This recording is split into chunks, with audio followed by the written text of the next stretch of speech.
जिलाधिकारी द्वारा पीएम श्री उच्च प्राथमिक विद्यालय कैलाशपुर का किया गया औचक निरीक्षण। आपको बता दें, जिलाधिकारी मनीष बंसल द्वारा पीएम श्री उच्च प्राथमिक विद्यालय कैलाशपुर का गुरुवार शाम 6:30 बजे औचक निरीक्षण किया गया। निरीक्षण के दौरान उन्होंने विद्यालय में निर्मित ICT lab, smart class, sports room एवं पुस्तकालय का निरीक्षण किया, जिसमें व्यवस्थाएं संतोषजनक पाई गई। उन्होंने learning by doing LBD lab को सक्रिय करने के भी निर्देश दिए। उन्होंने स्कूल परिसर के आसपास साफ सफाई करने के निर्देश दिए। रसोई घर को स्वच्छता से रखा जाए और मानक के अनुसार गुणवत्ता युक्त एवं पौष्टिक भोजन बच्चों को उपलब्ध कराया जाए। उन्होंने कक्षा में उपस्थित बच्चों से बात की तथा उनका मनोबल बढ़ाया। विद्यालय में द्विमंजिलीय कक्ष ACR के निर्माण कार्य का निरीक्षण किया गया, जिसमें निर्माण कार्य की गुणवत्ता संतोषजनक पाई गई। जिलाधिकारी ने बच्चों के लिए उपलब्ध इंडोर एवं आउटडोर खेलों के लिए रखी सामग्री को देखा। खेलों के प्रति बच्चों का रुझान बढ़ाने के लिए कहा गया। उन्होंने कंप्यूटर के रखरखाव एवं रासायनिक लैब में रखे केमिकल को सुव्यवस्थित रखने के निर्देश दिए। विद्यालय प्रांगण में अवस्थित जर्जर भवन को वृहद मरम्मत करने के लिए सहायक अभियंता, ग्रामीण अभियंत्रण विभाग सहारनपुर को निर्देशित किया गया। चिलकाना रोड स्थित RK पुरम कॉलोनी में संस्कार पाठशाला का हुआ उद्घाटन। बच्चों को दिए जाएंगे संस्कार। आपको बता दें, गुरुवार दोपहर 3 बजे चिलकाना रोड स्थित RK पुरम कॉलोनी में संस्कार पाठशाला का उद्घाटन हुआ। कार्यक्रम में मुख्य अतिथि के रूप में राजेश कुमार जैन, अध्यक्ष जैन समाज, प्रदेश अध्यक्ष UP एक्टिव प्रेस क्लब एवं मुकेश गुप्ता पहुंचे, जिन्होंने संस्कार पाठशाला का रिबन काट कर शुभारंभ किया। संस्कार पाठशाला में बच्चों को हिंदुस्तानी संस्कार दिए जाएंगे, जिसको लेकर संबंधित जानकारी भी दी गई। सर बजरंग बली राव डायरेक्टर है सर इस पूरे संस्कार पाठशाला के, और डेवलपमेंट ऑफिसर जो है वो शाइस्ता हैं, और जो ये मंडल देख रहे हैं अमित कुमार हैं, सहारनपुर, शामली और मुजफ्फरनगर के, और सहारनपुर का जो चार्ज है वो मेरे पास है। और जितनी भी यहाँ पर 1500 से ज्यादा वैकेंसी हैं जो हमें टीचर्स रखने हैं, और 11 सुपरवाइजर हैं, ब्लॉक सुपरवाइजर, जो इन सभी टीचर्स को वो देखेंगे। गवर्नमेंट की ये योजना है, ये स्टार्ट काफी पहले से ही है। अभी सहारनपुर में ये अभी नहीं स्टार्ट हुआ है कि यहाँ पर जितनी भी पाठशाला है वहां पर एक संस्कार पाठशाला टीचर रखा जाएगा, और जिसकी सैलरी है 9,240 रुपए। संस्कार पाठशाला का मेन मोटिव क्या है? मेन मोटिव ये है कि जो बच्चे, उनके अंदर जो एबिलिटी होती है वो कभी उजागर नहीं हो पाती, तो वो एक्स्ट्रा क्लास देके गवर्नमेंट चाहती है कि जो उनको आने वाला टाइम है वो कुछ अच्छा बन पाए। और इसीलिए उनको बहुत सारी ऐसी चीजें हैं जो एक्स्ट्रा एक्टिविटी में, जैसे योगा है और जनरल नॉलेज है, इंग्लिश है, और जो हमारा संविधान है, वो सारी चीजें उन बच्चों को सिखाई जाएंगी। 3 घंटे की क्लास होगी, और उस 3 घंटे में बच्चे प्राइमरी स्कूल में, जो नियर बाई प्राइमरी स्कूल है, वहां पर वो शिक्षा प्राप्त करेंगे। जो हमारे ब्लॉक सुपरवाइजर हैं, सचिन है, हिमांशु है, सोनाली सुपरवाइजर, ब्लॉक सुपरवाइजर है, सरसावा ब्लॉक देखेंगे। कुछ कहना चाहेंगे आप? UPBBFA की अनैतिक गतिविधियों के कारण रजिस्ट्रेशन निरस्त अंतर्राष्ट्रीय खिलाड़ी ने गिल कॉलोनी में की प्रेस वार्ता। आपको बता दें, अंतर्राष्ट्रीय खिलाड़ी गौरव कपिल के द्वारा गिल कॉलोनी स्थित होटल सभागार में गुरुवार सुबह 11:30 बजे प्रेस वार्ता आयोजित की गई, जिसमें उन्होंने बताया कि उनके द्वारा प्रदेश के खिलाड़ियों के साथ मिलकर खेल जगत के हितार्थ प्रदेश के खेल जगत को गुमराह कर रही संस्था UP body building and fitness association की अनैतिक गैरकानूनी गतिविधियों के विरुद्ध आवाज उठाई, जिसमें उन्होंने मुख्यमंत्री पोर्टल पर शिकायत की, जहां पर संस्था दोषी पाई गई और उनका रजिस्ट्रेशन निरस्त हुआ है, जिसको लेकर संबंधित जानकारी दी। मेरा नाम गौरव कपिल, मैं अंतर्राष्ट्रीय खिलाड़ी हूँ। हमारे द्वारा लगातार पिछले कई वर्षों से आवाज़ उठाई जा रही थी प्रदेश में कार्यरत एक फर्जी संस्था के विरुद्ध, जिसका नाम है UP body building and fitness association, जिसे UPBBFA के नाम से जो पंजीकृत है मेरठ डिप्टी रजिस्ट्रार कार्यालय चिट्स फर्म से। हमारे द्वारा वहाँ पे शिकायत की गई थी कि इसके द्वारा लगातार भारत सरकार खेल मंत्रालय के नाम का दुरुपयोग किया जा रहा है। अपने बैनर पे दस्तावेजों पे सब जगह अपने आप को मान्यता प्राप्त बताकर खेल जगत में खिलाड़ियों को भ्रमित किया गया, गुमराह किया गया, और यहाँ तक है कि उनके खेल भविष्य के साथ खिलवाड़ किया गया, अपने व्यक्तिगत स्वार्थों को सिद्ध किया गया। इससे संबंधित शिकायत जब हमारे द्वारा डिप्टी रजिस्ट्रार कार्यालय में की गई, जिसमें सुनवाई, एक लंबी सुनवाई चली, सुनवाई के उपरांत वो किसी भी प्रकार का साक्ष्य और किसी भी प्रकार का संतोषजनक उत्तर देने में असमर्थ रहे, जिसके अंदर वो दोषी पाए गए। दोषी पाए जाने के उपरांत असंवैधानिक क्रियाकलापों के कारण गुमराह लोगों को, आम जनता को गुमराह करने के कारण, प्रदेश के खिलाड़ियों के साथ धोखा करने के कारण उनके रजिस्ट्रेशन को निरस्त कर दिया गया है। ये अपने आप में असत्य पर सत्य की जीत है, खिलाड़ियों के साथ न्याय है। इसके लिए हम माननीय मुख्यमंत्री से अपील करते हैं, निवेदन करते हैं कि खिलाड़ियों के भविष्य के हितार्थ ऐसी संस्था जो कार्यरत थी, अपने आप को फर्जी तरीके से काम कर रही थी, उनके विरुद्ध कानूनी कार्रवाई की जाए और इनका पूरा का पूरा पटक्षेप किया जाए, क्योंकि इनके द्वारा आर्थिक आधार पे भी आम जनमानस को, खिलाड़ियों को बहुत बड़े लेवल पर नुकसान किया गया है। Varun ji, UP body building and fitness association के द्वारा तमाम ऐसे प्रमाण पत्र दिए गए जिन प्रमाण पत्रों के आधार पर सरकारी पदों पर कुछ स्पोर्ट्स की युवाओं की भर्ती हुई है, क्या ये गाज उन पर भी गिरी? उससे संबंधित सीबीआई के द्वारा जांच की गई। जांच के उपरांत संस्था उसमें जो हमारे पास यहाँ पे मौजूद है, सीबीआई के द्वारा जो एफआईआर दर्ज कराई गई है, जिसके अंदर स्पष्ट कहा गया है कि आपके द्वारा खुद को नेशनल स्पोर्ट्स फेडरेशन बताते हुए जो आयोजन कराए गए, जिसमें आपने अपने आप को मान्यता प्राप्त बताया है, नेशनल स्पोर्ट्स फेडरेशन वही होगी जो मान्यता प्राप्त होगी। मान्यता प्राप्त बताकर आपके द्वारा सर्टिफिकेट्स भी जारी किए गए, जिनका प्रयोग भर्तियों में, खेल कोटे के अंतर्गत भर्तियों में किया गया है। आपके द्वारा प्रायोजकों के साथ, खिलाड़ियों के साथ, आम जनमानस के साथ खिलवाड़ किया गया है, उनकी भावनाओं को आहत किया गया है, उन्हें गुमराह किया गया है। तो इसमें ये भी अपने आप में एक बड़ी जीत है। संस्था के विरुद्ध एफआईआर हुई है, तत्कालीन सचिव और अध्यक्ष के विरुद्ध उसमें एफआईआर दर्ज हुई है, उसमें कार्रवाई चल रही है, उसमें प्रॉपर जो है खिलाड़ियों को भी उन्होंने सीबीआई ने अपने यहाँ तलब किया है, उनके भी बयान नोट किए हैं। तो ये प्रक्रिया चल रही है। इतना ही नहीं, इन लोगों के द्वारा मीडिया को भी भ्रमित किया जाता है, गलत खबरें अधूरी जानकारी के साथ दी जाती हैं। माननीय सदन को, विधान परिषद में यह विषय उठा, इसमें भी बड़े जिम्मेदार लोगों के द्वारा माननीय सदन को गुमराह करने का काम किया गया है, जिसमें खेल निदेशालय से जुड़े हुए कुछ लोग हैं। और आपको बता दें कि उत्तर प्रदेश ओलंपिक संघ के सचिव के द्वारा जिनका कहना यह है कि हम उन खेल संस्थाओं को मान्यता देते हैं जिन्हें भारत सरकार मान्यता देती है। तो मैं एक सवाल करता हूं, जिस संस्था की मान्यता दिसंबर 2021 में समाप्त हो गई थी, तो आपके द्वारा 2023 में मान्यता कैसे दे दी गई? ये आपका लिखित 2024 का लेटर है, जिसमें आपने खुद स्वीकार किया है। तो हम क्या माने, इस संस्था के संरक्षक के रूप में ओलंपिक संघ के सचिव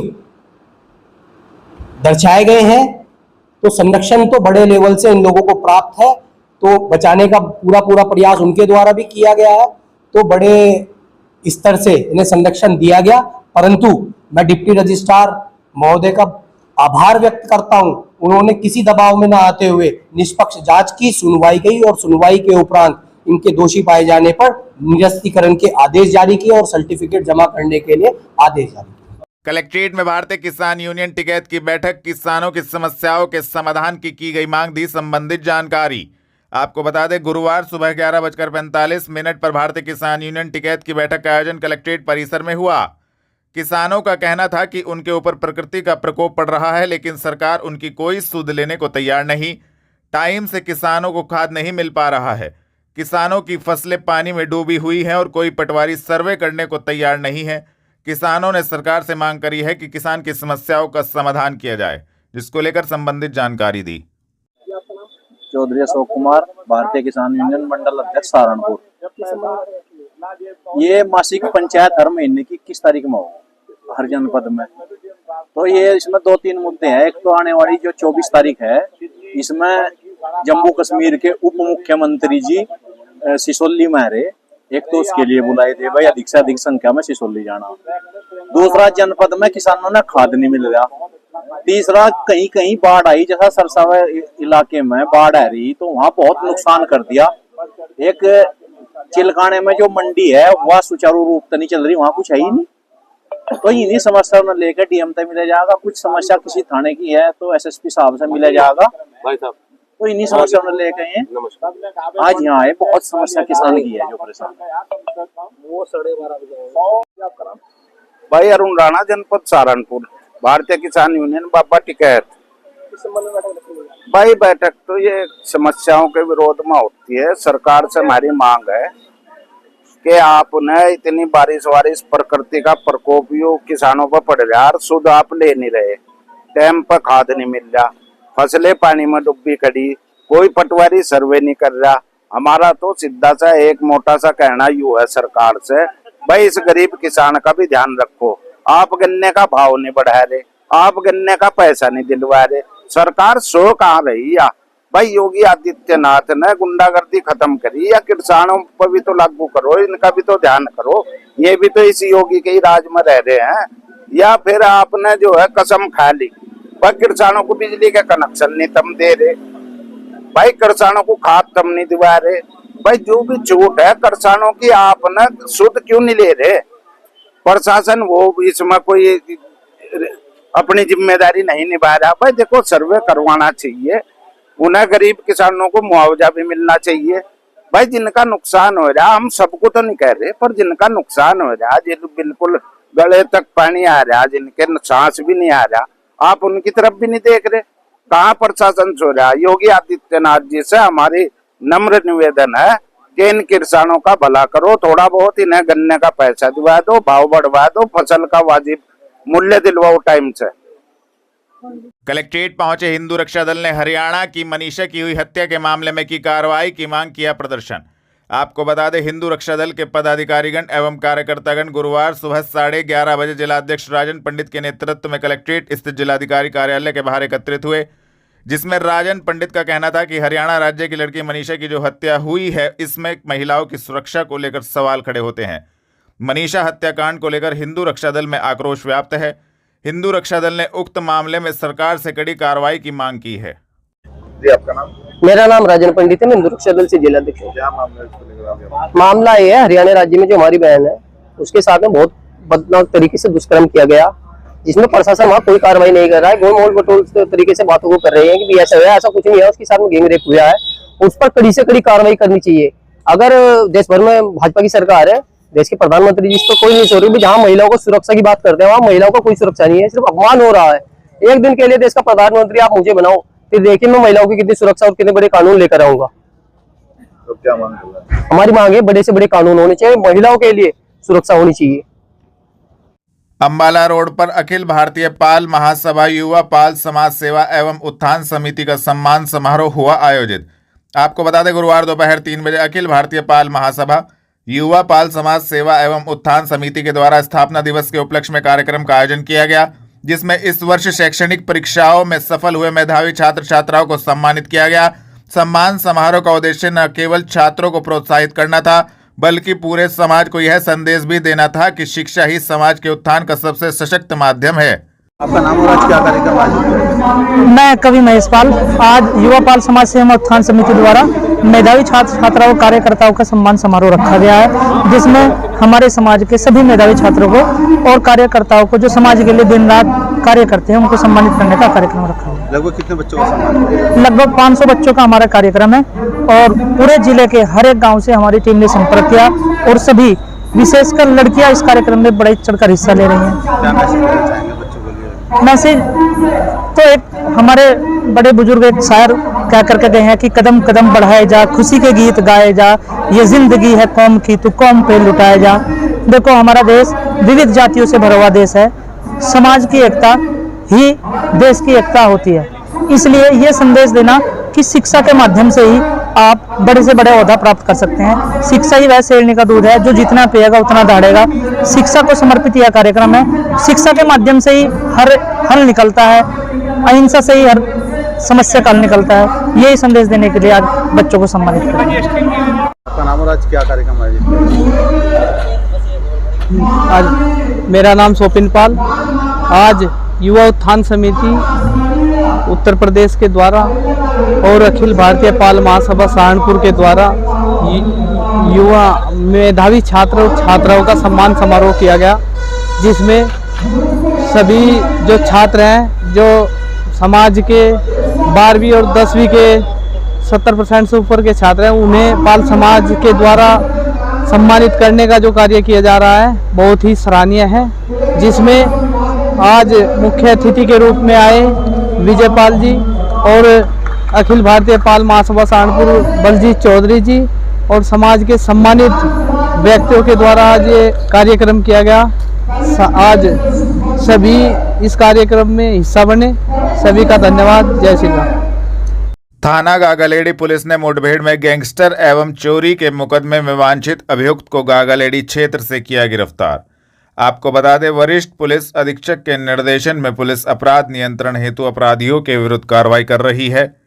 गुरुवार रात्रि 11:30 बजे थाना गागालेडी पुलिस ने मुठभेड़ में अभियुक्त रमजान उर्फ रमजानी को गागालेडी क्षेत्र से गिरफ्तार करने में महत्वपूर्ण सफलता प्राप्त की है। अभियुक्त गैंगस्टर एवं चोरी के मुकदमे में वांछित था, जिसको घायल अवस्था में गिरफ्तार किया गया है। अभियुक्त के कब्जे से एक तमंचा, 2 जिंदा एवं 2 खोखा कारतूस, 315 बोर, एक मोटरसाइकिल बिना नंबर प्लेट बरामद की गई है। पुलिस द्वारा घायल बदमाश को इलाज हेतु अस्पताल में भर्ती कराया गया है एवं अग्रिम कार्रवाई की जा रही है। अवगत कराना है कि थाना गागारेडी पुलिस द्वारा कल यानी 21 अगस्त को श्रीमान एसएसपी महोदय के निर्देश अनुसार चेकिंग की जा रही थी। शाम के समय चेकिंग के दौरान उन्हें कोलकी गांव की तरफ से एक बिना नंबर प्लेट की मोटरसाइकिल आती हुई दिखाई दी। पुलिस को शक हुआ। पुलिस ने उस मोटरसाइकिल पर जो 2 लोग सवार थे उन्हें रुकने का इशारा किया, परंतु वह मोटरसाइकिल सवार नहीं रुके। उल्टा वह बलियाखेड़ी की तरफ कच्चे रास्ते पर जाने लगे। पुलिस ने उनको फॉलो किया। इस कारण, डर के कारण, जो वो 2 लोग मोटरसाइकिल पर सवार थे उनका मोटरसाइकिल स्लिप हुआ और जब पुलिस ने उनका पीछा किया तो उन्होंने पुलिस के ऊपर फायरिंग शुरू कर दी। जवाब में आत्मरक्षा के लिए पुलिस ने भी फायरिंग की, जिससे कि एक बदमाश के पैर में गोली लग गई। दूसरा बदमाश फरार हो गया। पुलिस ने जब उसकी तस्दीक की तो पता चला कि यह रमजान उर्फ रमजानी है। इसके ऊपर 6 से अधिक मुकदमे दर्ज हैं, जिसमें चोरी, गैंगस्टर एवं अन्य प्रकार के मुकदमे दर्ज हैं। दूसरा व्यक्ति फरार है, जिसकी तलाश चल रही है। उसके बाद उसको इलाज के लिए रमजानी को इलाज के लिए अस्पताल भर्ती किया गया। इसमें सुसंगत धाराओं में अभियोग पंजीकृत करके अग्रिम विवेचनात्मक कार्रवाई की जा रही है।